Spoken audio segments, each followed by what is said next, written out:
Кордовската капија, но и другите втори култури ќе престанат да се садат ако не се нудат однапред договори за нивен откуп. Ова е ставот на земјоделците од Струмичко, кои велат дека токму договорите се клуч за унапредување на земјоделското производство.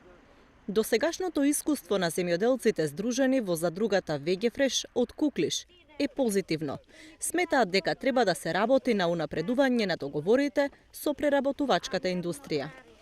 Многу е краток рокот на трајање, времетрајањето на овие производи и не можат да се справат со нивното складиштење, нивното дистрибуирање понатаму и тука се јавува еден голем проблем, бидејќи производството стасува во некој определен период, во тој определен период треба да се имат сите услови за да може тоа да се чува, да ја има навистина правата вредност на производот и како таков да се понуди на пазарот, односно еве и на преработувачите. Земјоделците немаат услови за самоорганизирање при пласман, но и долго чување на производството.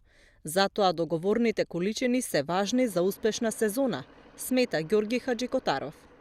Значи, ипак се они поголем дел од алката, каде што некогаш кога излезе во годишното производство вишок на роба, цела ја абсорбират преработувачите. Дури 45.000 тона до 50.000 тони, они зимат куртовска секоја година и они се прошируват и они прават големи капацитети веќе и ние произведоме доста производство. Од Асоциацијата на преработувачи велат дека договорните односи постојано напредуваат, но се уште не се на потребното ниво. Договорното производство како модел е општо прифатено, препознаено, дури од развиените земји, односно тоа се искуство од Европската Унија.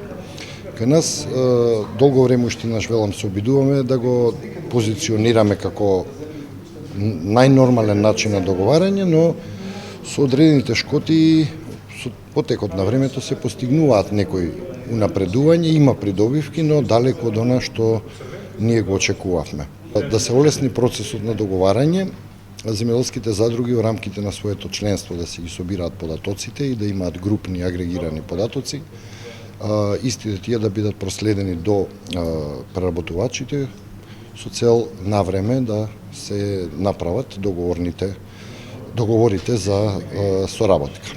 Во тој случај би имало договор помеѓу два деловни субјекта и би се отстраниле оние